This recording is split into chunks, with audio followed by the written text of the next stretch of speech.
Hi, I'm Andrew Armstrong and welcome to part 3 of our GameCube video. And look at this.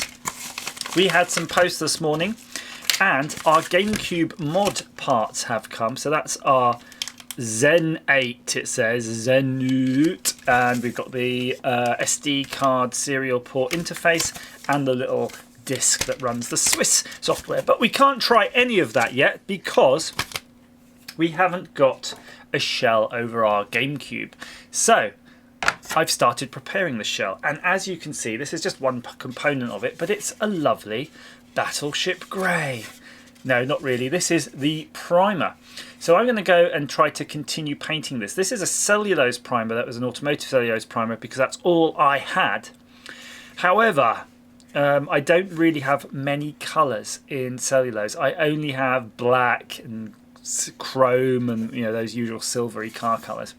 So what I'm going to try to do is paint it using an acrylic colour and through an airbrush. And I only have this set of acrylic colours, and again, very limited range of colours. So I've got to really decide what colour I want to make my GameCube. And I have to admit, I really have my eye set on the Viridian. Now, Nintendo made a bunch of GameCubes in all these different colours for developers, and I believe there was one which was a kind of a half shade between this Hooker's Green and Viridian, but Viridian I think might be worth trying on the airbrush. But to be honest with you, grey is lovely. I think a lacquered grey GameCube is definitely one I would consider also in the future. So I'm going to take my tube of Viridian, and hopefully it's enough. We're going to be cutting it down with a little bit of window lean in the thing. And you'll see. We'll see. We'll puff some over. Come with me into my little airbrush booth. So you join me in my little cosy alcove here. You can see I've got all of the parts in grey laid out, and some of the more fiddly parts I've actually got on a board here, which is a really handy way of doing it. And you can see that includes the little door flappers, because those would be easy to miss. They've actually been hot glued onto this piece of cardboard, and the reason I've used hot glue is because it's normally pretty easy to undo. So if we've got a piece here, you can see I can just pull that off, so the regular plastic won't stick to that so easily. I would also advise, if you're doing that, put the serial port covers on the hot glue too, because you're going to get a lot of paint over your hand. Now, cellulose paint is, of course, I'm guessing it's a kind of a oily, chemically based one, because it has a solvent, a spirit solvent to dissolve it, whereas acrylic is a water-based paint and obviously uses water as a solvent. So they're totally different technologies. And if my painting experience has taught me anything, it's often best not to mix these types of system, and especially I think if you put an acrylic down, I don't think you're ever going to get a cellulose over the top of it. So be careful with that if you're going to mix and match. I've a gut feeling we're going to be okay, but I'm just moving everything out of the way, because I think if we're going to try anything, let's try it on these small parts. And as you can see, I've also painted the the controller door, which is normally left unpainted on a Nintendo GameCube, but I think we're going to roll with that. I've left the actual handle though unpainted, because I think that's classic design. That's classic Nintendo. So I'm going to just smell it, having a sniff of that. That had some solvent in there before. It's definitely got that solventy whiff. Probably we should just give it a little wipe down. So it's got an acetone smell to everything here. So that's what I'd have been using to clean out the bottles and things. So probably get rid of that if you can. Don't want it to mix too much. And in fact, what I'm going to be doing is cutting our paint down with some, it's Asda window cleaner, but normally people using window lean, etc. So I'm just going to pour a little bit of that in here. I'm just going to give it a little swirl and just discard it. He pours it straight onto the garage floor. So I think we're ready to start mixing. Probably ought to have brought a mixing implement. I don't have one, but that's fine. So it's a fresh tube of Viridian, Wasn't Viridian a Pokemon thing? Didn't they go to Viridian City at some point? So there's a squiz of Viridian. Not sure how much, to be honest, so I just give it a... it's not too much right now. We want to experiment. If it doesn't work, you see, I don't want to waste a whole tube of it. And I'm going to just pour in a very... oh gosh.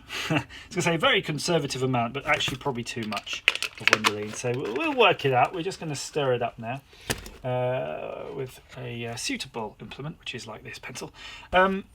You could potentially stir it in the bottle, but you've got a chance of blocking your Venturi.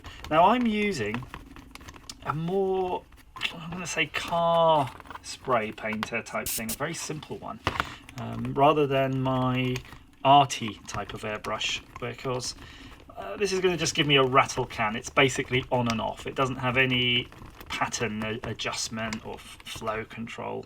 It's just like on and off. Now I can see from there that is pretty watery, so we're going to add a little bit more.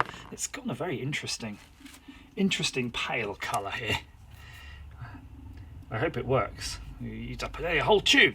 Let's add a bit more for luck. And I do keep a number of syringes on hand for correctly dosing out things like resin, so I could have done that and measured it and made sure we do the same every time, because of course you're going to want to repeat this if you run out mid-flow. So it's often best to mix up enough. And you can see it's still hardly sticking to that pencil. I think it's a good opportunity for us to have a quick play with it. So we're going to move this out of the way for the moment. And we're going to pop that on there. And if you've got the proper lids, which are quite handy, you can just put that on and give that a good old shake for a while.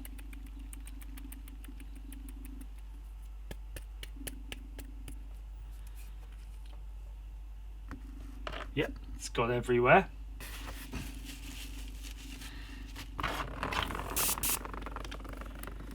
So I've got this hooked up to my compressor. It's around about 40 psi. Probably should be more like 20, but I'm just going to try here on the back. Just adjust the old camera up so you can have a look at what I'm doing. So we've got this backdrop here. It's quite handy. It protects the wall. It lets me just... oh, there we go. That looks quite good, actually. I like the look of that. Let's see if that does anything to this plastic. So here we go. Cellulose test. Oh, interesting. It's definitely giving it a little bit of a texture. It's not very warm, by the way, here. If you're doing this, it's better to do it in the warmth.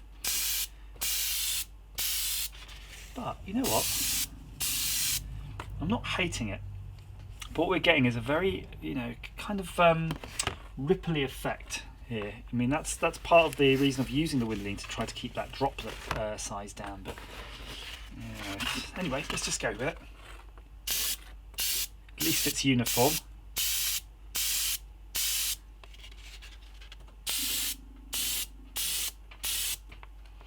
Got a very interesting smell. It smells fresh. It smells window fresh.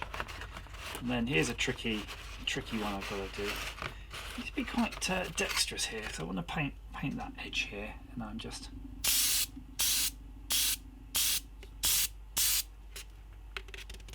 one more. There we go. Right, so let's leave that a few minutes and come back and have a see what happens.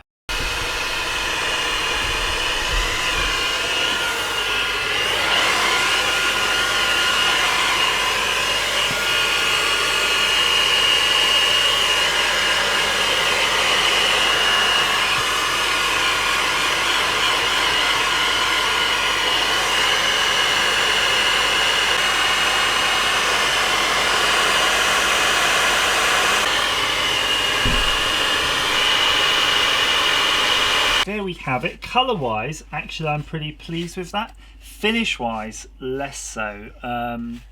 I really wish I started applying the heat before I started painting, because it's had that tendency to take a long time to dry, and then it's got that chance to pull up, and you can see that in the finish here along this edge. So Yeah, I'm going to have to give that a rub down and go over it, and I don't want to spend time reworking it. And then, yeah, like this button, there's just a little weirdness there. Again, same sort of thing, so I'm going to have to look after that a little bit, but on the whole, I'm quite impressed.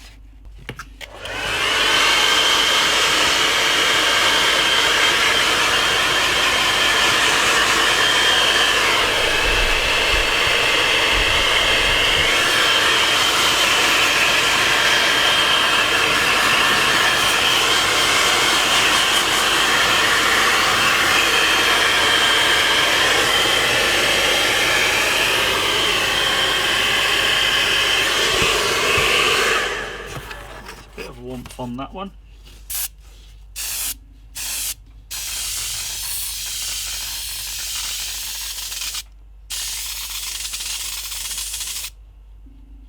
Change of tactic here. I've gone for the life is a marathon, not a sprint, and I've mixed all of the paint, by the way, which is only filling this a tiny amount, and I've wound this down so it's barely spraying, and it's obviously a much better result, more controlled.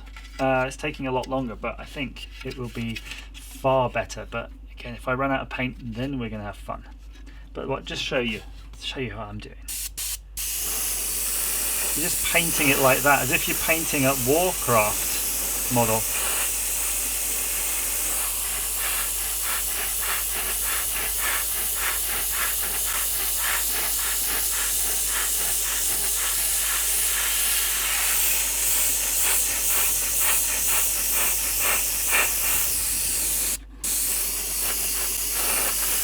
And then before it gets too out of hand, I'm hitting it with the hairdryer.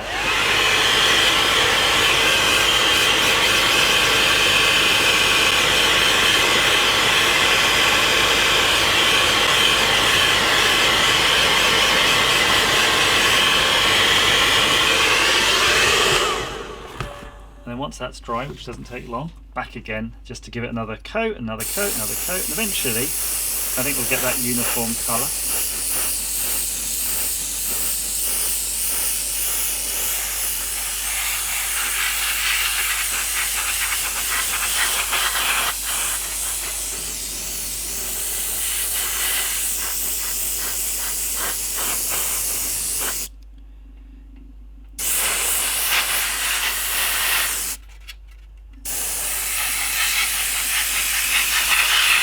Got some concerns about painting our grill bit.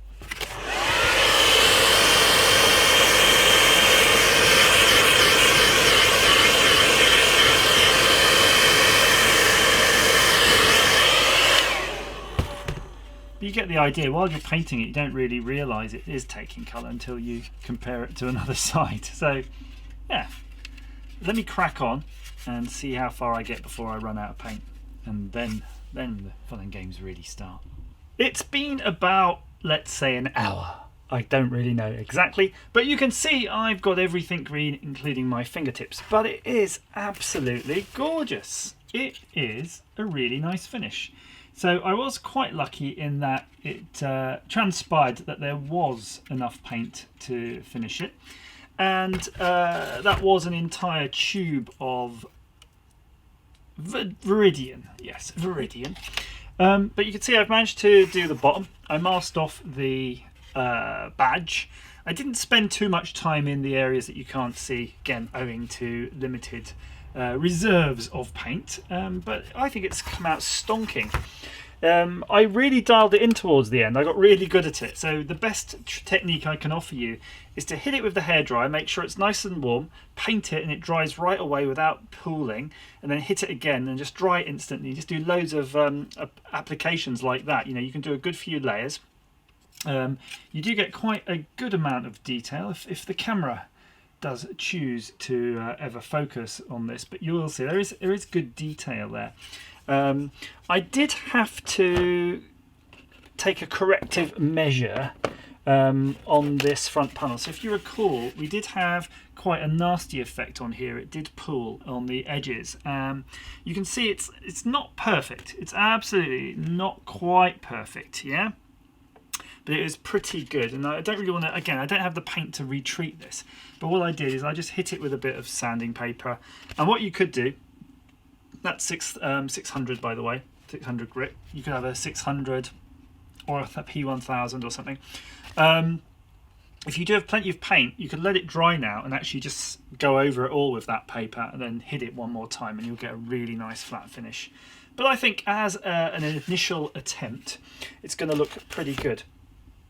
So I've got two options. One's leave it like this and assemble it. And the problem with that, of course, is that it will be a very fragile finish. It could be prone to scratching and chipping. It's only a few microns thick. I do have a spray. I'm going to go show you. Now it's a Rust-Oleum protective coat. Let's have a look here. Let's just check. Acetone hydrocarbons. Yeah. So we do have a risk if we use this one though, because of course this would be again this is not an acrylic based finish. So yeah, I don't know if that's going to just ruin this or not. So I'll have a little think about that. I'm a little bit worried again because I don't have that much green. We don't even have enough to do a test. So if we're going to test something, it will have to be on the little doors or something like that. But yeah, I'll have a little think about that because I'm going to leave this to dry overnight anyway. You can see we're back on the bench. It's still not 100% dry. It's going to take a little bit more time before it'll be totally cured, but I've assembled it gingerly just to give you a taster of what it looks like. And it does look really quite nice. In fact, let me separate that all out though, because I don't want it to stick together right now. I did have a go on a test piece actually with the lacquer I had, and I felt that the lacquer was imparting too much of a shine.